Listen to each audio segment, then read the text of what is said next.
প্রিয় দর্শক, আজ আমরা আপনাদের শোনাতে চলেছি এক রহস্যময় এবং শ্বাসরুদ্ধকর গল্প, অলৌকিক নৌকার রাতের রহস্য। এটি শুধু একটি গল্প নয়, বরং ভৌতিক অভিজ্ঞতার ইতিহাস এবং সাহসিকতার মিলে তৈরি এক অনন্য যাত্রা। এই গল্প আপনাকে নিয়ে যাবে এমন এক অজানা জগতে, যেখানে অন্ধকারের মাঝে লুকিয়ে আছে পুরনো পাপ আর অভিশাপের ছায়া। প্রতিটি মুহূর্তে আপনার হৃদয় কাঁপবে, মস্তিষ্কে দোলা দেবে এক অজানা আতঙ্ক,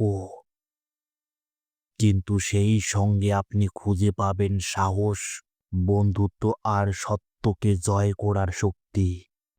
তাহলে চলুন আলো আর অন্ধকারের সেই সীমারেখায় প্রবেশ করি, জেনে আসি কিভাবে একদল তরুণ অভিশপ্ত নদীর গভীরে পা রেখে এর গোপন রহস্য উন্মোচন করল। তৈরি হন, কারণ এই গল্প আপনার রক্ত হিম করে দেবে। তাহলে আর দেরি না করে শুরু করা যাক অলৌকিক নৌকার রাতের রহস্য। পৃথিবীর সব নদী যেন এক একটা গল্পের জন্ম দিয়েছে, কিন্তু এই নদীটা একেবারেই আলাদা। স্থানীয়রা একে ডাকে মৃত্যুর নদী নামে, কারণ রাত নামলেই নদীর জলে দেখা যায় এক অদ্ভুত নৌকা, যার আলো, আঁধারি আকার আর অজানা রহস্য সবাইকে আতঙ্কিত করে তোলে। শুভম শহরের একজন তরুণ যুবক, তার বন্ধুদের নিয়ে গ্রামের কাছে এই নদীর তীরে পিকনিক করতে এসেছিল। রাতের আড্ডায় বেশ জমজমাট হয়ে উঠেছে তারা। গানের সুর আর প্রাকৃতিক সৌন্দর্যে সময়টা কাটছিল ভালোই, কিন্তু রাত গভীর হতেই হঠাৎ নদীর তীরের পরিবেশ অদ্ভুতভাবে পরিবর্তন হতে শুরু করলো। নদীর তীরের হাওয়া বাতাস যেন থেমে যাচ্ছে, আর দূরে কোথাও একটা বাঁশির বাজার মতো শব্দ ভেসে আসছে, আর সেই সাথে জলের গর্জনের শব্দ। সব কিছু মিলে এক ভয়ঙ্কর পরিবেশ তৈরি হয়েছে সেখানে। হঠাৎ কিছুক্ষণ পর শুভমের বন্ধু অর্ণব বলল, ওই দেখো বন্ধুরা, নদীতে দূরে একটা নৌকা দেখা যাচ্ছে। মনে হয় কেউ যেন রাতে নদীতে মাছ ধরছে। সবাই তাকিয়ে দেখল, নদীর মাঝখানে এক অদ্ভুত নৌকা। নৌকার ধপধপে সাদা কাপড়ের পালে যেন চাঁদের আলো পড়ছে।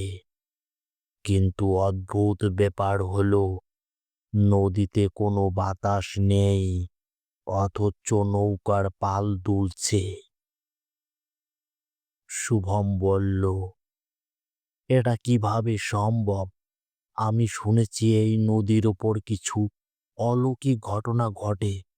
এদিকে অর্ণব মজা করে বলল, চলো দেখে আসি, হয়তো জেলেরা রাতে মাছ ধরছে। ছোট একটা নৌকা নিয়ে আমরা সবাই নদীর মাঝখানে যাব আর অনেক মজা করব।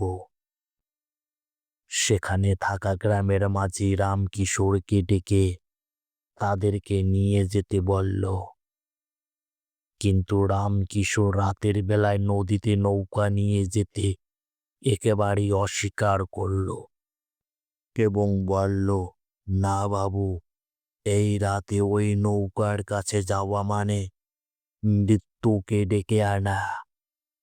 আপনারা জানেন না বাবু, ওই নৌকায় যে আছে সে মানুষ নয়। কিন্তু তাদের জেদের কাছে রামকিশোর হার মানল। রাত গভীর হতে নৌকায় করে শুভম আর তার দল রওনা দিল নদীতে। তাদের নৌকাটা যত নদীতে থাকা সেই নৌকার কাছে আসছিল, ততই যেন তাদের গা ছমছম করছিল। আর নদীর জল যেন ধীরে ধীরে কালো হয়ে যাচ্ছিল। নৌকাটা ধীরে ধীরে নদীর মাঝখানে এগিয়ে চলল। শুভম আর তার বন্ধুরা একদম নিস্তব্ধ হয়ে গেছে। চারপাশে অন্ধকার এত ঘন হয়ে এসেছে যে হাত সামনে বাড়ালেও কিছু দেখা যাচ্ছে না। কেবল দূরে ভাসমান নৌকার সেই সাদা আলো মাঝে মাঝে দেখা দিচ্ছে। মাঝি রামকিশোর অস্বস্তি নিয়ে বলল, আমি আগেই বলেছিলাম বাবু, এই রাতে নদীতে নামা ঠিক হয়নি। এই নদীর অলৌকিকতার কথা সবাই জানে। ফিরে চলুন দয়া করে। অর্ণব একটু উত্তেজিত হয়ে বলল, কি আর হবে মাঝি দাদু, এসব গল্প তো কল্পনার হয়, বাস্তবে কিছু হয় না। আরে তোরা দেখতে পারছিস, এটা একটি পুরনো জেলের নৌকা, হয়তো কোনো জেলে ফেলে রেখে গেছে। কিন্তু শুভমের মনে অদ্ভুত এক শীতল অনুভূতি হচ্ছিল। কিছু একটা যেন ঠিক নেই। হঠাৎ করেই কোথা থেকে একটা ঠান্ডা বাতাস উঠে এলো। নদীর সেই ঠান্ডা হাওয়া যেন তাদের হাড়ের মধ্যে ঢুকে যাচ্ছে। আর ঠিক তখনই সবার দৃষ্টি পড়ল নদীর জলের ওপর। নদীর জলে অদ্ভুত এক ছায়া দেখা যাচ্ছে, যেন কেউ নৌকার তল দিয়ে চলাফেরা করছে। প্রথমে মনে হলো বড় কোনো মাছ, কিন্তু শুভম খেয়াল করল ছায়াটা মানুষের মতো, দুই হাত আর দুই পায়ে স্পষ্ট দেখা যাচ্ছে। ওই দেখো, ওটা কি? আরেক বন্ধু রজত হঠাৎ চিৎকার করে উঠল। ছায়াটা এবার ধীরে ধীরে নৌকার চারপাশে ঘুরতে শুরু করলো। হঠাৎ করে ছায়াটা নদীর জলের নিচ থেকে জলের উপরে উকি দিল। তখন সবার চোখ যেন আটকে গেল এবং এক মুহূর্তের জন্য স্তব্ধ হয়ে গেল সবাই। এটা একটা মেয়ে, তার মুখটা অর্ধেক জলের নিচে আর অর্ধেক জলের উপরে। ভেজা চুল দিয়ে ঢেকে থাকা মুখের হালকা অংশটুকুতে একটা অদ্ভুত হাসি এবং চোখ দুটো ফ্যাকাশে সাদা।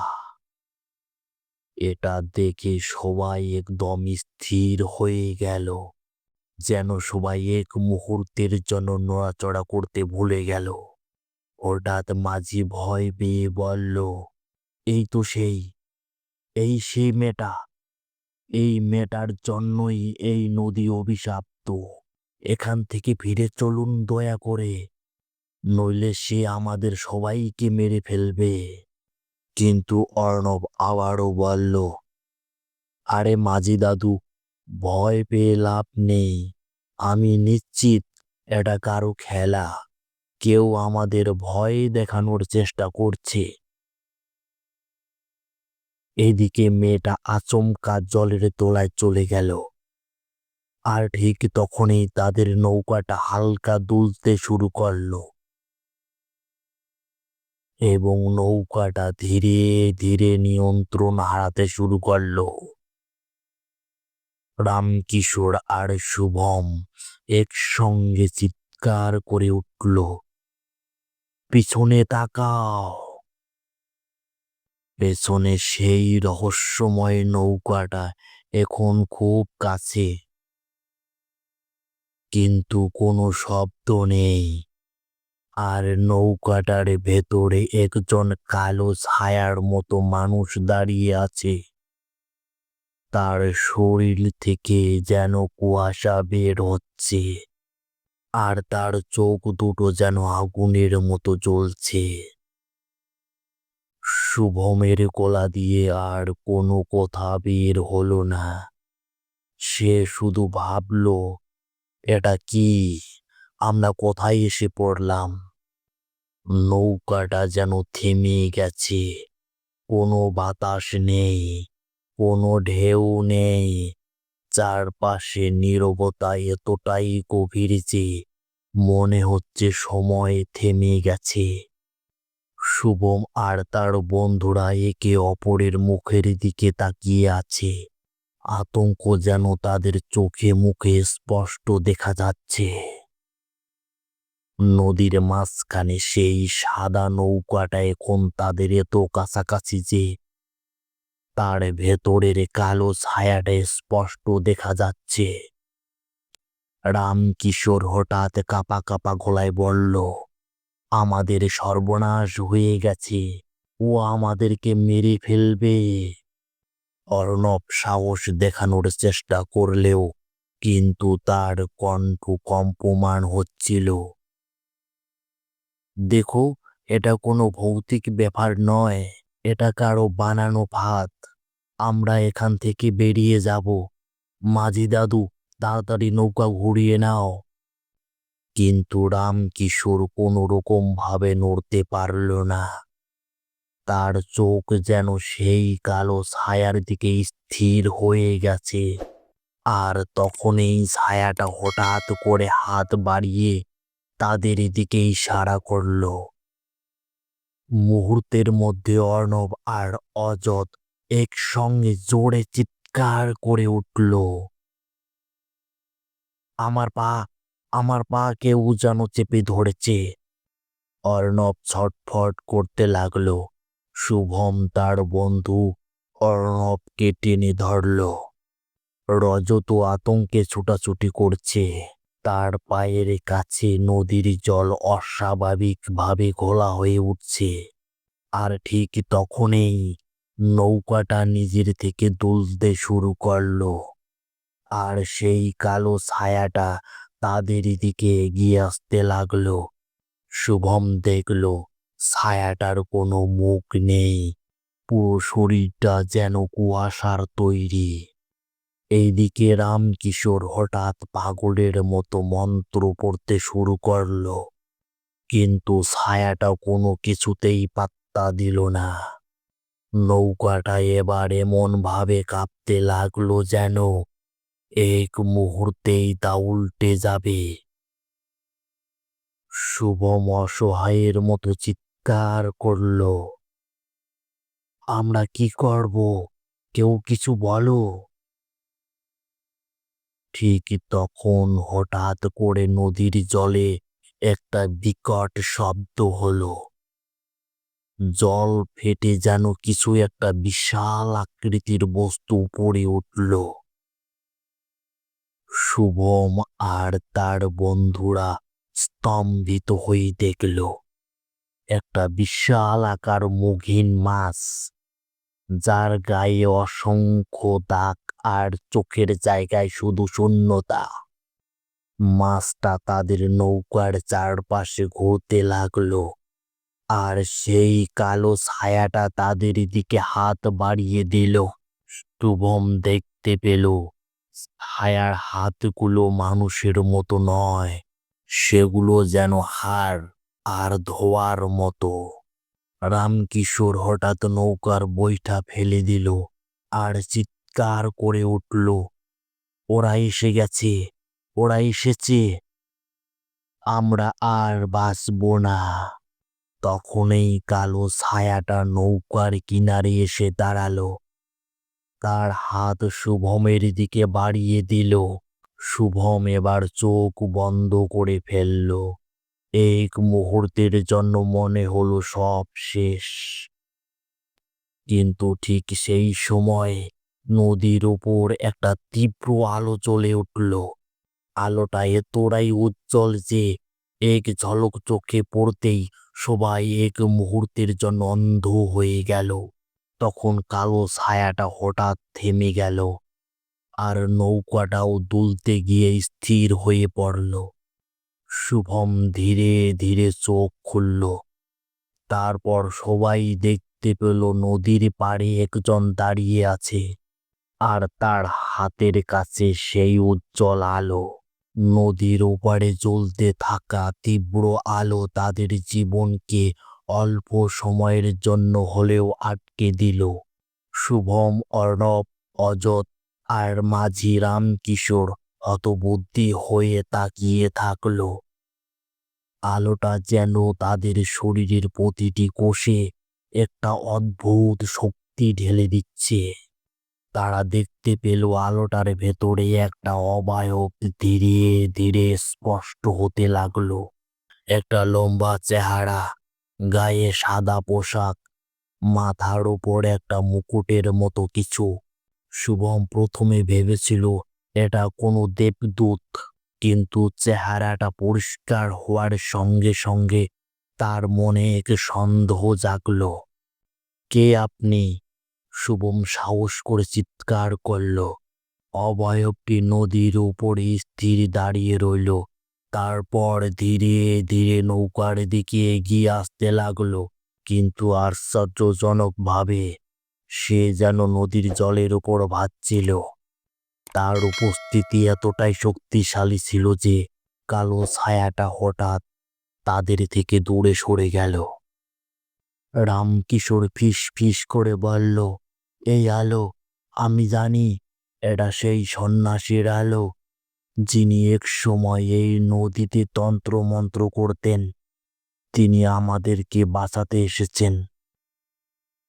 শুভম অবাক হয়ে জিজ্ঞাসা করল, তুমি কাকে বলছো মাঝি? আর এই সন্ন্যাসী কে? রামকিশোর বিষণ্ণ মুখে বলল, অনেক বছর আগে এই নদীর তীরে এক সাধু থাকতেন। তিনি গ্রামের মানুষদের সাহায্য করতেন, কিন্তু তার মৃত্যু হয় এই নদীতেই। শোনা যায় তার আত্মা এখনো এই নদীর ওপর বিরাজ করে, আমাদের রক্ষা করার জন্য। আলোর অবয়বটি নৌকার কাছে পৌঁছালো। তার গলা থেকে একটা গভীর ধীর স্বর বেরোলো, তোমরা এখানে কেন এসেছো? জানো না এই নদী আর নৌকা অভিশপ্ত? শুভম কাঁপা কাঁপা গলায় উত্তর দিল, আমরা শুধু কৌতূহল নিয়ে এসেছিলাম, আমরা জানতাম না এখানে এমন কিছু হবে।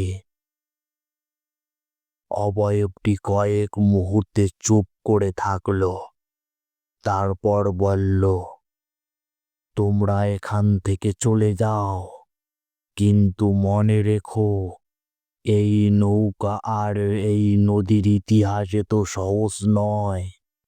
এক সময় এই নদীর জলে ভয়াবহ অপরাধ হয়েছিল, যার শাস্তি আজও বহন করছে এই জায়গা।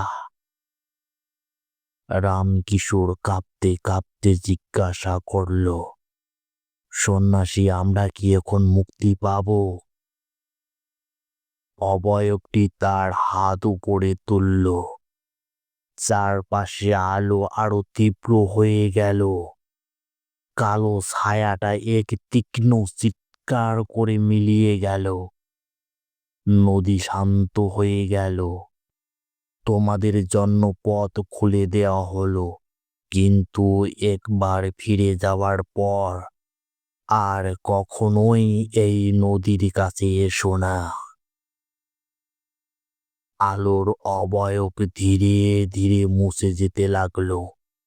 শুভম আর তার বন্ধুরা নৌকাটা দ্রুত তীরে নিয়ে আসলো, কিন্তু তাদের মনে রয়ে গেল একটা প্রশ্ন, এই অভিশপ্ত নৌকা আর নদীর পেছনের রহস্যটা কি?